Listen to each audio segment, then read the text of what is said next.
Yes, what's up? What's happening? You know what it is? Boston has entered the chat. Wake up, Jemai. Welcome into the chat. He's Jemai Webster. I'm George Blex. We got a packed show for you guys today. Jemai, always good to have you on the chat. How you doing today, my man? Man, solid. I did some yard work early this morning, so I've been up, bro. I've been up with the crows, as they like to say, or cows, whatever the phrase is. I think it's up with the cows. I don't know at this point. Bro, you're battling through yard work. I'm battling through this cold I got coming on. We're going to battle through. We got a good episode for you guys right now, though. We're going to talk about Joe Mazzulla. Wanted to bring fighting to the NBA. I love the idea.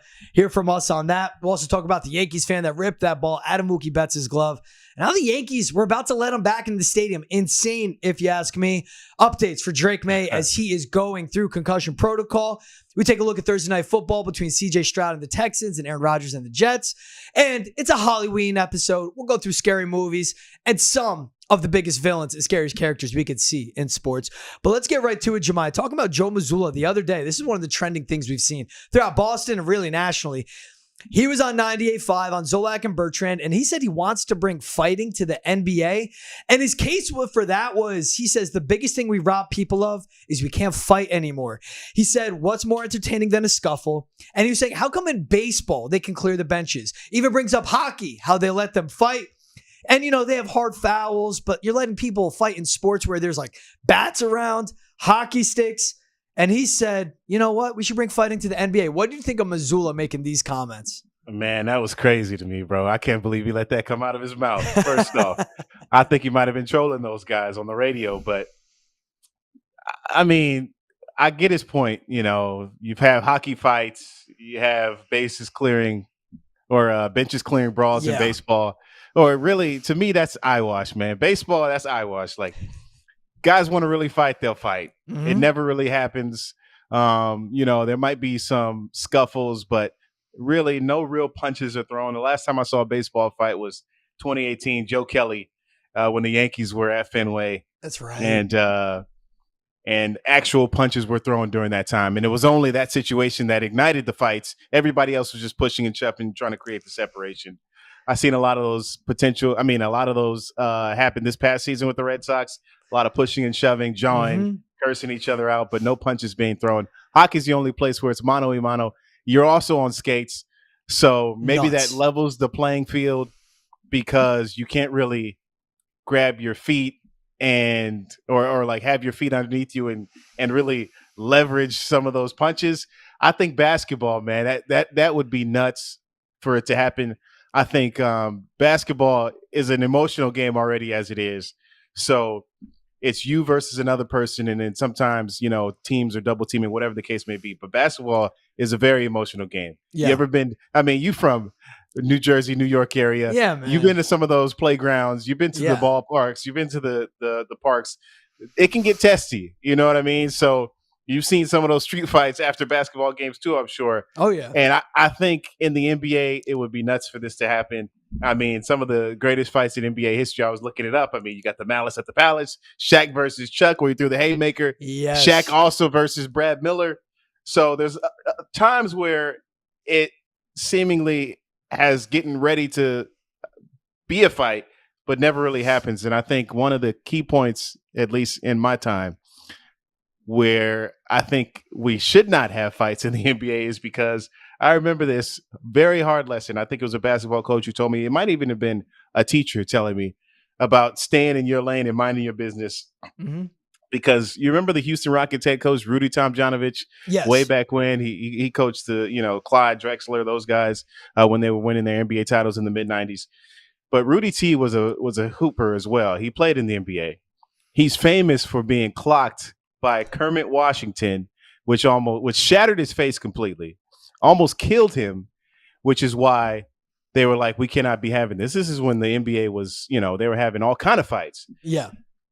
But that situation kind of put an end to that, which is why the NBA is not one of those leagues where you have fights. I think you can't have it. If you want to fight, be a boxer. Right. Join the mixed martial arts. Join the UFC. I think the NBA doesn't need no fighting. That's just my take. You know, when you bring up Malice in the Palace, that's where my brain goes right away. Because think about baseball. Like there it got out of hand. But the fans aren't right there. Like there are barriers they have to leap over. Hockey, there's a glass. No one can get on the ice. Even football, they're back. Basketball, you got people sitting courtside. It's not hard to go from the floor to the benches. We see players all the time laying out to make plays for a loose ball about to go out of bounds, and they end up in the stands. If you have fights in the NBA, it's going to go really bad. It's going to spill over. Really quick. Exactly. And it all goes back to Malice in the Palace. I understand where Joe Mazzulla comes from, where he's a psycho. Like I will say it. He's a guy that from day one, when he said, I hope that target's between our eyes instead of on our back, like Joe is a psycho. He's also a guy that loves MMA. He loves the UFC. And he has compared winning basketball games to winning fights, where he goes, when you're closest to winning is when you lose because you think you're about to win. So he's bringing this up. He says he wish it could happen. I do love fighting in sports to a degree of, especially in hockey, man. It's the most respectful thing possible where guys will literally go, you ready? All right, cool. Yeah. Drop the gloves and they do it. The game polices itself instead of those dirty plays happening. But in basketball, man, with the fans right there and how big some of these guys are, like Jemai, point in case, I will say this. Last year, watching the Sixers-Knicks series go down in the playoffs, Joel Embiid foul baiting, Joel Embiid locking the legs of Mitchell Robinson and injuring him. Like, there should have been a fight. Okay, who's going to fight Joel Embiid as big as he is? And if that guy gets pissed and punches are thrown, I wouldn't want to get hit by him. This is Joe Mazzulla being Joe Mazzulla, man. He's a psycho. But I loved that he even just brought this up because it leads to this convo and it brings up memories. Malice in the Palace, as you said, with Rudy T as well. Yeah, no, for sure. I mean, it's just nuts. I couldn't imagine because these are very large men. It'd be like, hey, let's have fights in the National Football League. I don't think so. You know what I mean? Like, do the same thing as hockey. Like, you want to go? Let's take off our helmets. Let's punch each other. Yeah. It's just one of those sports where I don't think it'd be possible, and I don't think it would be. You'd be able to police it. You'd be able to kind of have the proper rules of engagement, so to speak, to be able to have a fair fight in that situation. I just don't think NBA players should be fighting. And if it happens organically, you know, maybe like Kobe, rest his soul, when him and Chris Childs got into it, he gave him a 2-piece combo, something like that. And then they fight and it's quick, maybe a quick scuffle like that or something where a guy throws a punch. But it's gotta be like that. It can't be like a full on hockey fight or, turned into a boxing match. Also, man, Jemai, how important are these for basketball players? I mean, any athlete, obviously. But imagine Steph gets in a fight, which he never should, breaks his hand throwing a punch. He's done. The NBA would never allow it, bro. They would never allow it. It had me thinking, though, because Joe Mazzulla is young. He's an MMA fan. I've doctored up some coaching matchups I like to see, because if the players can fight, the coaches should fight, in my opinion. Are there any coach matchups you'd like to see between Joe Mazzulla and another coach in the NBA? Joe Mazzulla and another coach in the NBA. I had to look at all the coaches in the NBA right now and try to see who would be a proper matchup for Joe, since he is a big young fan. And I mean, I couldn't have him fight Pop. Nothing crazy like that. I wouldn't even have him fight Eric Spoelstra. He seems like too nice a guy. Like, he just doesn't have that killer instinct in him. But I think if Joe wants to fight just to make it interesting and to kind of create that buzz, why not Ime Udoka? You know what I mean? Let's go. Dude, Ime's a big dude. That'd be a good tussle. And you know what? And Ime likes to kind of put jabs. I think there was several videos out last year where he and LeBron were jawing at each other. And Ime's one of those coaches that likes to talk. So I like to make him put his money where his mouth is. We'll see what happens. Ime versus Joe Mazzulla. I like that one. I went Ime versus, I went Joe Mazzulla against JJ Redick. I mean, it's Lakers Celtics. They're both young. And I would just like to see the matchup. Like, dude, JJ went to Duke. Joe Mazzulla went to West Virginia. You know who's going to be scrappier in that matchup there. So I think it'd be good to see. It'd be great for the rivalry. Imagine that TD Garden. It's Lakers Celtics going shot for shot. Someone doesn't like a call, doesn't like a play, whatever. And Joe and JJ, they just duke it out for literally like a minute, get separated, game goes on. It wouldn't be terrible. But, bro, like, think about it. The NBA, they literally have the rule of you can't leave the bench or else you're going to get ejected. They know what they're doing. Yeah. Fighting would never happen in the league. All right, speaking of... What's the... this reminded me of something. What was the NCAA team maybe 2 years ago that had quite a run from the New York, New Jersey area? They had this fiery coach. Yeah. What was the coach's name? Do you remember his name? Shaheen Holloway. He coaches at Seton Hall now. He's my favorite coach, bro. Right. So he's at Seton Hall. And I think it was a situation where he got into it with another coach. Yep. And it was in the handshake line, but that made me think like coaches actually going at it. It'd have to be right there where you might exchange words. Somebody doesn't like something that happened in the game, or like, you scored a basket when the game was clearly in hand. Shaheen Holloway reminds me about, how close that could have come to blows with another coach. Yeah, I think he was at Seton Hall at the time, and it wasn't a good look on his part. But I think he didn't like that his guys were getting pressed at the end of the game or a bucket. Yeah, there's these weird unwritten rules, and Shaw looked bad. I'm a Shaw apologist. I love him, man. I think he's great for the program. Obviously, I have bias in this. But to your point, I was even thinking Juwan Howard and Greg Gard, Wisconsin, Michigan, a while back. Yeah, where it's like Greg was like, what the hell? And Juwan grabbed him by the collar. Right. It's like, dude, what are we doing? Right? He was ready to fight. He was ready to go after him. I like that every now and then, but because there's no fighting in basketball, I think situations like that kind of create, a little bit of animosity, and people love to see that not go beyond the point where punches are thrown, but a little bit of jawing, a little bit of, hey, I didn't like that. Words with another man, that kind of creates a little bit of buzz, and I think players feed off that at least. It checks a guy, All right, so we're speaking of fights. Two guys who I think should have gotten their asses kicked were in Game 4 of the World Series. So we saw literally first inning of the game. I think it was Gleyber Torres hit a foul ball down the right field line. Yeah. Mookie Betts skies up, Mookie being Mookie and such a good athlete, catches a ball before it goes foul, and you saw there happened to be something. And you're like, all right, whoa. And Mookie was pissed. There's fan interference. It was called out. They show the replay, man. He's catching the ball. These fans grab onto his glove, two Yankees fans, literally rip the ball out of the glove. I was watching this, Jemai, and I was blown away because that angle Mookie was at, he could have, his wrist could have been broken. Yeah. And I looked at it too. And look, I'm a native New Jerseyer. New York fans are a different breed. Boston fans, Philly fans, different breed. But that's crossing the line. You don't touch anyone that way, let alone an athlete that's just trying to make a play. Then we find out the Yankees were going to allow them back for Game 5 because they're season ticket holders. And Major League Baseball went, no, they're banned. Yeah, you're not letting them at the game. These guys. And then all of a sudden, the Yankees were on board with it. What was going through your mind when you saw that unfold, man? I mean, my jaw dropped, dude. Right? I'm like, I've never seen a situation like this happen before of watching professional baseball, watching baseball at any level, seeing this level of fan interference. Right? It made me go back to think about Bartman from the Cubs and accidental, where it's inadvertently you're going after a ball, but a dude actually grabbing his hand, kind of bending his arm where he was like a little bit. It's like he could have been injured. Yeah. It was assault. Is basically what I saw. And, obviously Mookie was here with the Red Sox for 4 seasons that I covered him, left after the 2019 season. Yeah. And he's a very nice guy, very mellow, really not much emotion unless, there's a big player situation like that. Yeah. But this is the most angry I have ever seen him ever in my interactions with him or knowing him over the last several years. So, this was one of those things. I thought it was about to just fire up the Dodgers and ignite them, but this was crazy. And dude was living in his 15 minutes of fame. I think Jorge Castillo from ESPN wrote a feature on him, or one of those guys caught up with him at a bar afterwards. And this dude, he was nuts, man. I couldn't believe he did what he did.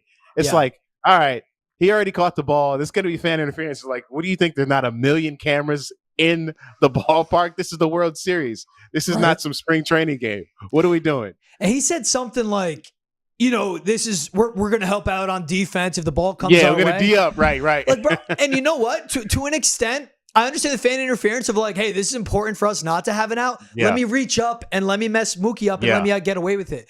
But and I can see that. And that ball's in his glove. He grabbed onto his arm. His other buddy was doing something too and literally ripped the ball out. Yeah. It was an angle he was at, man. Like Mookie could have got injured. And again, I go back to, you don't touch anyone the way they were touching Mookie Betts. If he's a baseball player, if you're out at a bar with your boys, if you're walking down the sidewalk, and it always goes that line of you wouldn't, like the same of what fans say to players. You wouldn't talk to someone that way if you were walking past each other on the sidewalk. But just because they're an athlete, obviously they have more to lose than you, and you have this wall up between them, that's why you think you could say that. Because of all this going on, they think that justified the way they touched another person, let alone it being in the world. Nah, man, like you miss me with that. And it was polarizing on the timeline. And people were like, oh, New York, I love it. And people are like, typical New Yorkers. The one that got me was like, someone tweeted something, like you said, Never seen anything like that. Couldn't believe it. Agree. Then at the end they go, it's embarrassing for all New Yorkers. Stop. Like, miss me with that. If that happened in Fenway, would I be like, that's embarrassing for all Boston? No, I wouldn't. Because I never knew those guys existed until that moment happened. I'll never hear about them again. I will never meet them. I have nothing to do with them. Embarrassing for all New Yorkers. Like, bro, get out of here. That is the worst I've seen of any New York sports fan or sports fan period. Like, embarrassing for all New Yorkers. Like, miss me with that. It's low-hanging fruit. It's a Yankees fan. It's low-hanging fruit. It's a Philly or Boston fan. Get out of here with that, though. Embarrassing for all New Yorkers. Miss me with that, bro. Yeah. No, I feel you on that. I feel you. That was like a personal affront to you and all those folks from the area. But from the outside looking in, it's pretty hilarious. And I saw some of those tweets and a lot of people chiming into this conversation. But it feels like those two guys, I think if you think about an exaggeration for a Yankees fan, like these two guys would be in the dictionary next to that about what you would perceive them to be. I think that was the funny part because it was like typical Yankees fan. Like, this is what they look like. This is kind of how they operate. And certainly not helping the cause because these are the same people, not these guys in particular, potentially. But these were the same people, same fan base that was booing Shohei or cheering Shohei when he injured his shoulder. So they got a bad rap going on right now and haven't kept it classy. But that took the cake. Wild situation. And that fan interference, man, that was crazy. I don't know what he thought was going to happen. Right? Like, you thought they were going to keep the seats. They had to be handcuffed when they were escorted out of the stadium. Like again, if I did a fan interference and not even to that level, and they're throwing me out, I'd be like, you know what? I get it. Like, I get it. I did. You literally can't do that. You get thrown out for less. Like, all right, cool. I'll walk out. Like, they had to be handcuffed. And the fact that the Yankees were going to let them attend Game 5 because they're season ticket holders, and then MLB was like, nope, they're banned. And then all of a sudden they're in full agreement. Like the New York Yankees, you can't have beards if you're playing on the team. But if you're doing that to a player in the stadium, they're like, yeah, you're cool. Come on in. Like, and it overshadowed what got me, what was in the objectivity of watching sports, an amazing night for Anthony Volpe, where he grew up a Yankees fan. His dad was a psycho that would call to WFAN, the biggest sports radio show in New York, yelling about the Yankees, yelling for guys to get fired. He's not even 24. He hits that grand slam when he's been lost all World Series long. They're chanting his name. He gets interviewed by Derek Jeter after, like, dreams on dreams on dreams. But everyone's talking about these two guys after, and they're talking about how poorly the Yankees handled it. That's where it got me to, man. It was a cool game. It extends a World Series. You love to see it. A huge moment for Volpe in the Bronx. And this has been the talk. That's why, man. It sucks. I'm happy there's another game of the World Series, though, and I'm happy that those guys aren't allowed back in that building.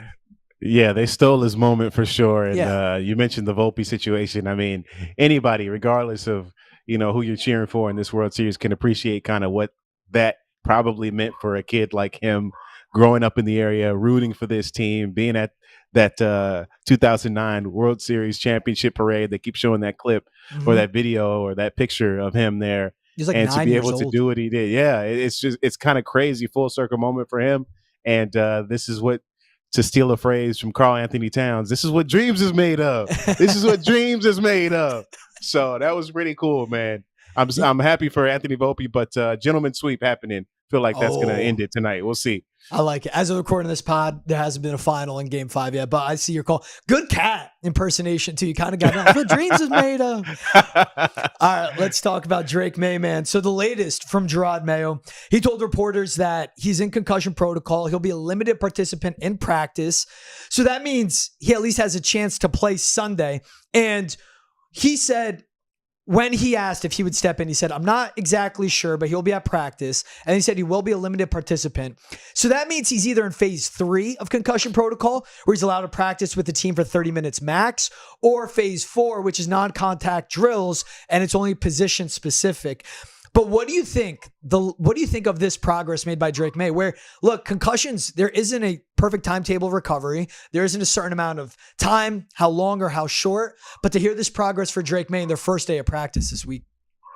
Yeah, I'm kind of surprised that he's advanced so fast, and even being a limited participant in practice, just being out there, being able to go through whatever degree of physical activity that he's going through.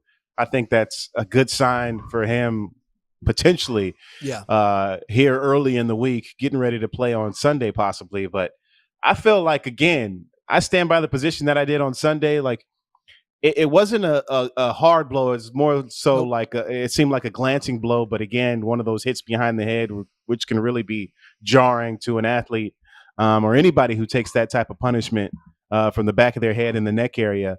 But I feel like because this is an asset for the Patriots that has so much value, and they have essentially leveraged their future on this particular player, I'm like, why not just slow play this guy?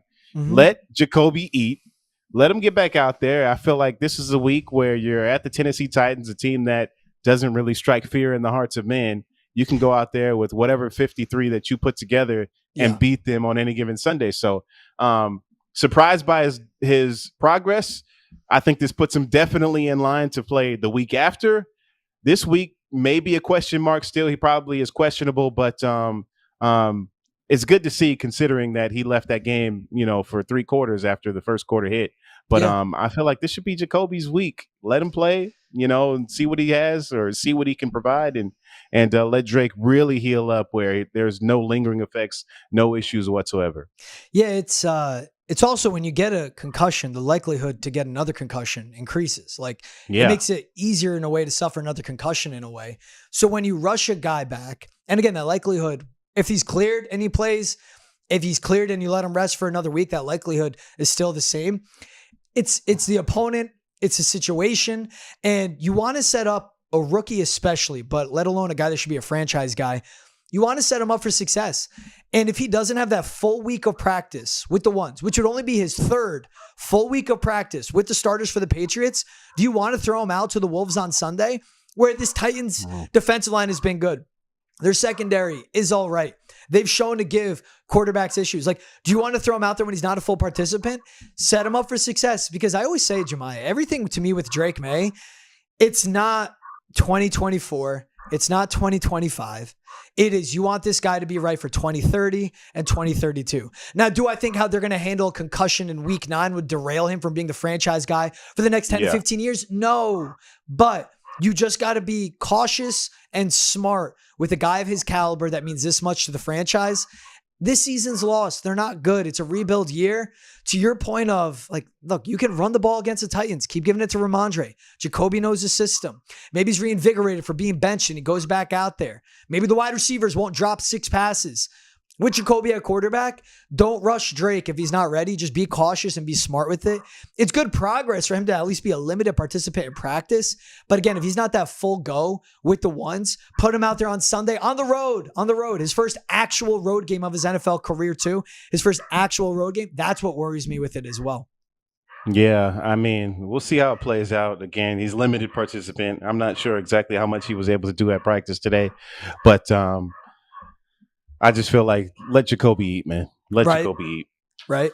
I know I said 3rd week. This would have been his 4th week because he started 3 games from this. Would have been his 4th week fully on starters. And so he was also asked, where do things, Tyrod Taylor was, where do things stand with the wide receivers? He kind of did the punt on, we traded Joshua Uche. The wide receivers are all good. We spoke to it about them. Do you feel like this is still something? And we've hit on it. Like, I want to see something from Alex Van Pelt. How big of a game this is to see Tyrod Taylor prove something with the culture once again, because we need to see a bounce back from this offense, especially with the wide receivers in that room with all those drops they had.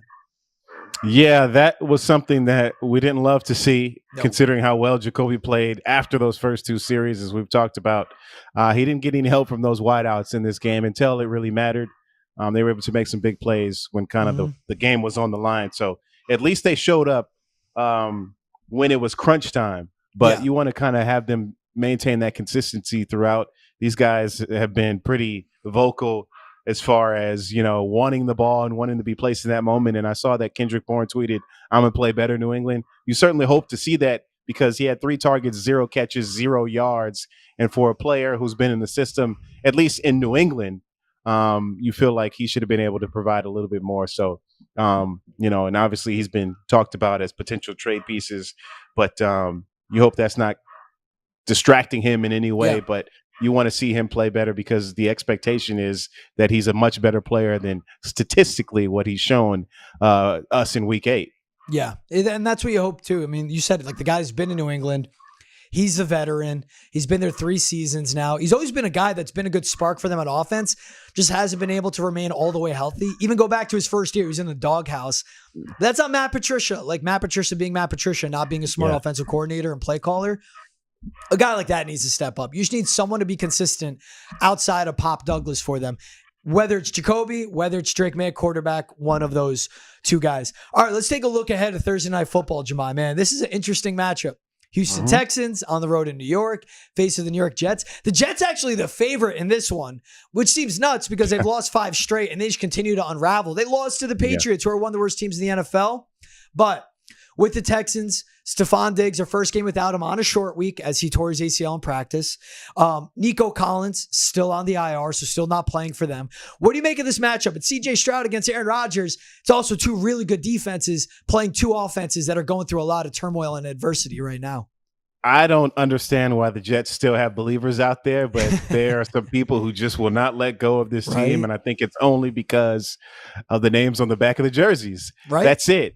What have they shown you to prove that they can they can welcome in a Houston Texans team and win? I understand in the NFL, the home team is usually favored, and that's probably why they have a bit of an advantage because they're at home. They don't have to go into a hostile environment, the way the crowd plays into games, et cetera, et cetera. But I think because of the injuries, maybe that's also feeling like people are giving the Houston Texans an opportunity here. Obviously, Stefon Diggs was the leading wide receiver for them as far as yardage. He was top 10 in the NFL with receptions. That is a piece that you just don't overnight on a short week coming off of Sunday and then, plug and play. So they're going to be hurting there. Nico Collins is also out. So 2 big pieces offensively that they're going to be needing to try and move on a Jets defense that has been pretty stout. They've been pretty solid. They've been good up front as well. So I feel like maybe that's part of the narrative that's been spoken here that's given the Jets an edge. But I just feel like Houston overall, top to bottom, and as far as their cohesion, is a much better team. Yeah. So, but this could be one of those trap games where the Jets finally figure it out. All that time they spend in the darkness, they finally come to the light. Exactly. They got a quarterback, tell him to make peace with the darkness. We're like, what's going on? But I agree with you with this. You watched it. You watched it. And losing Stefon Diggs is a huge piece of this offense. No one's dictating that. But how bad the Jets have looked and how good the Texans have looked. And even in their losses, how close they were, who the opponents were. The Jets couldn't beat the Patriots. The Patriots have one of the worst rosters in the NFL. The Jets have a great roster, but they just can't get their stuff together. They burned 3 timeouts in the first quarter. Crucial 2-point conversion attempt at the end of the game. They get a delay of game and get pushed back again. The offense is just in flux. And what I go back to is this secondary for the Texans is talented, but it's their defensive line. It's Danielle Hunter and Will Anderson Jr. They create a ton of pressures. And this Jets offensive line is absolutely atrocious. And that's what's been hampering them in so many spots. So the Jets have all this talent, all these studs.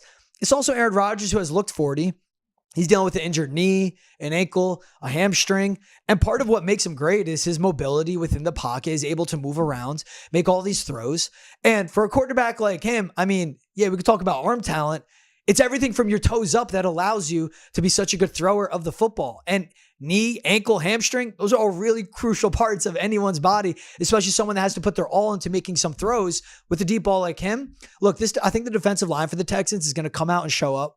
I think the Jets offensive line is going to let them down, as they did against the Patriots at key spots. This is a better defense. And while the Texans lose to Stefon Diggs, Henry To'oTo'o, their one linebacker's out of concussion protocol, back practicing.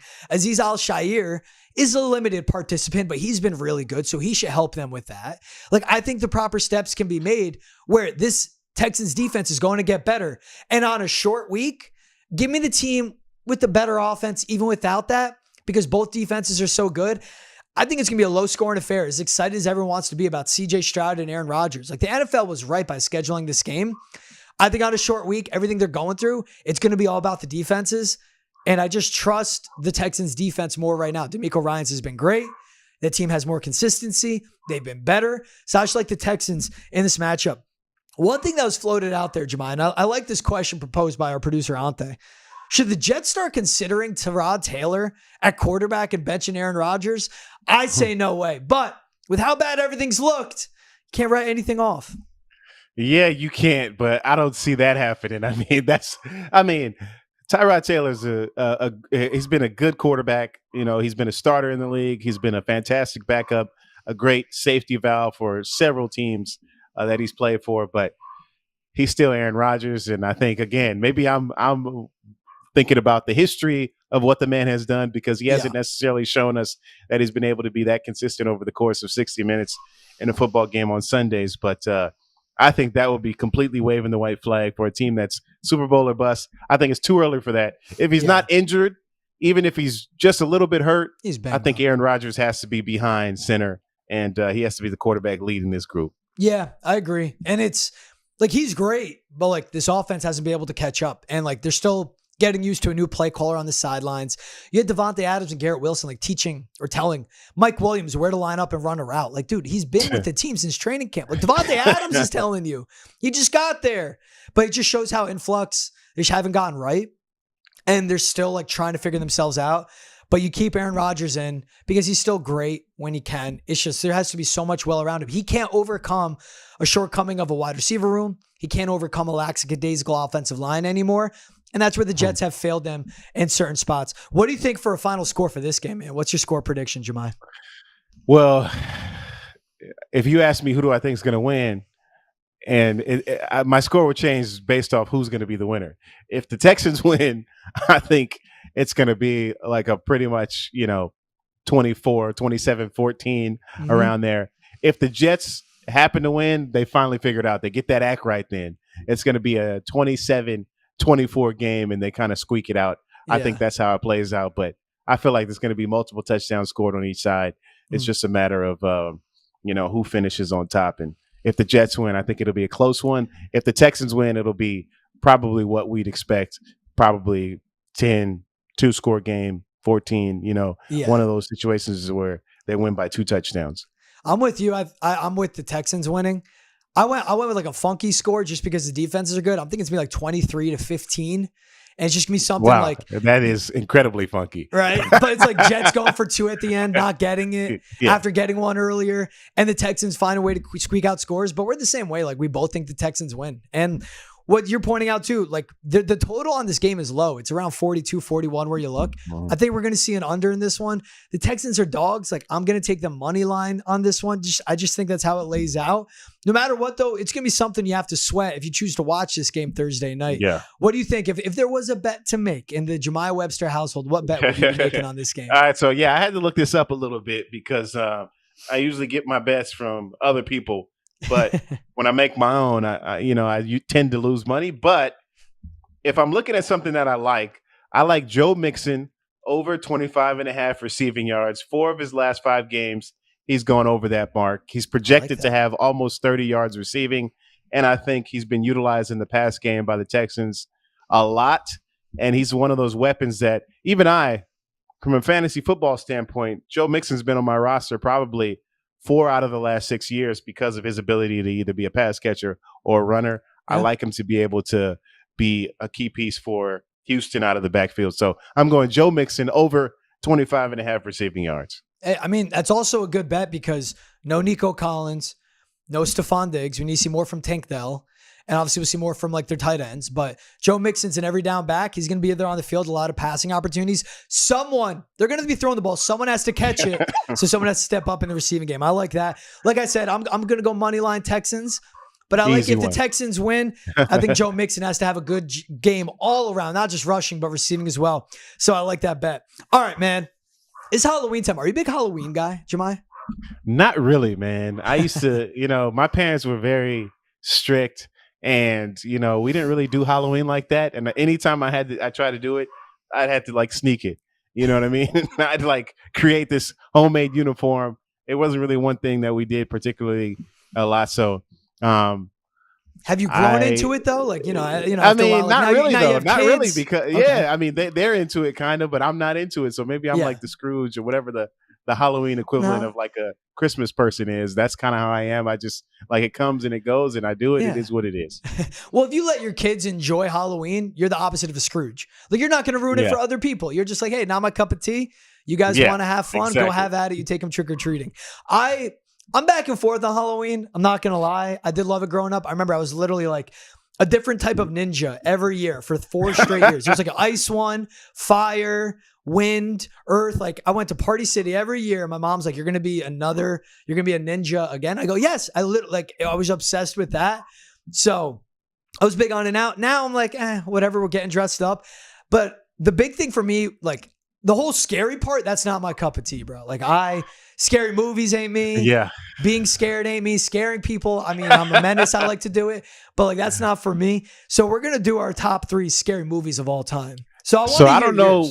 I don't know what it is about that part of Halloween, but I enjoy horror, and I don't know what that says about me as a person. But I like being scared sometimes when I know that it's fake. I mean, but the thing is, the most critical pieces, if you go to a haunted house, is when you can't really separate the line between fantasy and reality. That's when it's most enjoyable, at least, because it kind of gets your heart racing. So back home in California, we have Knott's Berry Farm, one of our amusement parks. So it's Knott's Scary Farm, Magic Mountain. They also have Halloween horror nights. So Universal City, all those things. I used to love going to those haunted houses, that sort of thing. But as it relates to scary movies, man, top 3.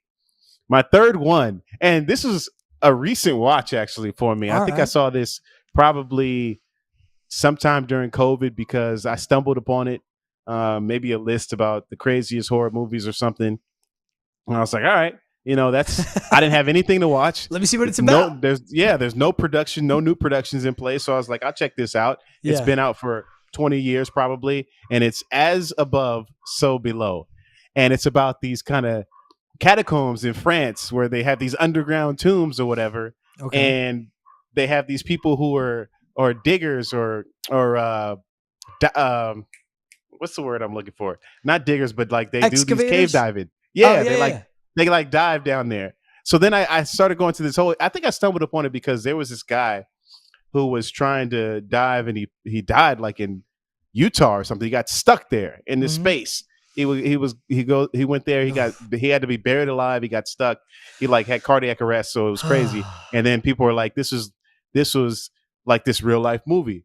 Oh, so, yeah, it's like the plot of As Above. Exactly. So below. Exactly. Yeah. So, but it's all these friends who go under there and it's freaky because you go down there and you basically lose your mind. Right.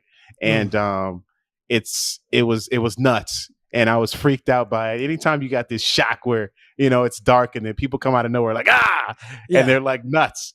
I think that's what gave it probably one of my top 3 right now. But that's number 3 for me. As Above, So Below. I will not watch that movie because that sounds like my worst nightmare. But what's funny, my number 3 is very similar. It's called The Descent. And it was the same thing. A group of friends. I think it's called like cave spelunking, what they were doing.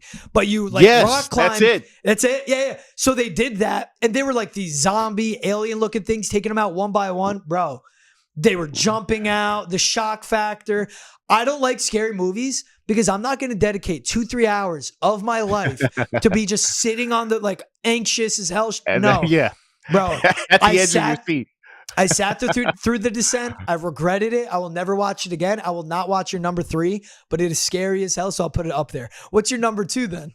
So quickly, I think this is the same concept because as I'm watching the spelunking, because I stumbled upon that guy who was a spelunker or whatever the case may be, who died. They said it was As Above, So Below, and The Descent was another one of those movies. So I got to watch that one.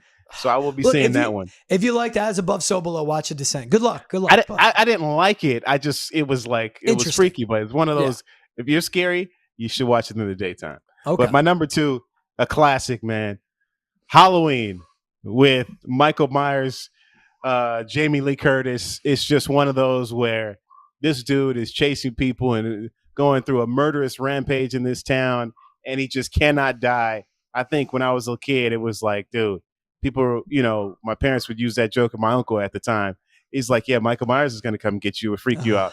And it was one of those things where like around Halloween, you start to get the coolness in the air and it feels like a little bit eerie. And Halloween is one of those for me, classic, but incredibly scary because this dude could not be killed. Yeah, it's one of those, like, no matter what they do, it's a monster that can't go away. I've never seen Halloween. Again, I am totally exposed myself.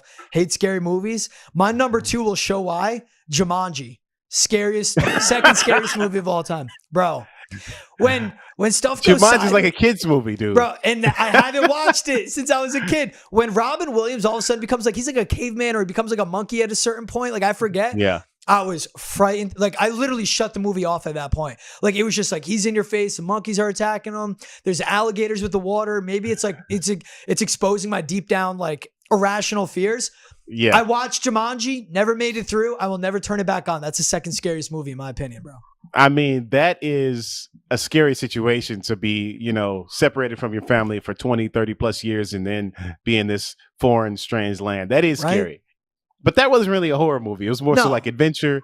And then, you had the character finally make his way back. But I get it. It was as a scary kid, to me. I get it. Yeah, it was scary to me. What's your number 1 for scariest? Number 1, I mean, an all-time great. And so much. And like you said, maybe this unlocked like my deep, dark fears too. Like, it was The Exorcist. This movie was incredibly scary. And you think about demons and the devil and craziness and supernatural beings and people's bodies being taken over. And that movie was ahead of its time and also felt like, I think that what makes it most scary is the parallels in reality where you see people get demon possessed, if you believe in that sort of thing, whatever the case may be. But I think there's stories of that happening, people losing their minds and situations like this playing out in real life. So I think those parallels make this one my top. And it was just scary, man. I mean, the things that were happening, crawling on the ceiling and like, could you imagine that happening? It's just like, oh, that was nuts. So Exorcist is my top 1. No, and I think that's a very popular number 1. And that when you say of like, people in their own minds going crazy, like I think of the Blair Witch Project. Like I watched that movie. Yeah. The suspense of it made it scary in the ending, again, in their own head. I was something similar and I watched this. Paranormal Activity, bro, because that felt real. And so I watched the whole thing and it's basically people live in like a house where people are murdered and then the ghosts are haunting them. You see footage at night, all this. Jemai, I was so naive when I watched this movie. I was watching at my buddy's house. We were watching with our parents. I think I was in middle school. Movie ends. We shut it off. I'm sitting there not saying a word, which is, if I'm not saying a word, something's wrong. And thank God his dad goes, imagine if that was real. That'd be crazy. And I go, wait, that's not real? I thought it was real, bro. That is the scariest movie of all time because I thought it looked so accurate. It looked so real. So to me, that's the scariest movie. And I'm dumb enough to think it was real. I believe in ghosts, man. I do. And that's the thing. Going back to my earlier point about going to these haunted houses and these horror nights is when reality and fantasy is blurred. And that's when you really have something because that was definitely one of those. And, a couple honorable mentions there too. I think the Poltergeist was another scary one where you feel like you can be sucked into your TV and you got this demonic force kind of taking over you. Anything with demons is crazy to me.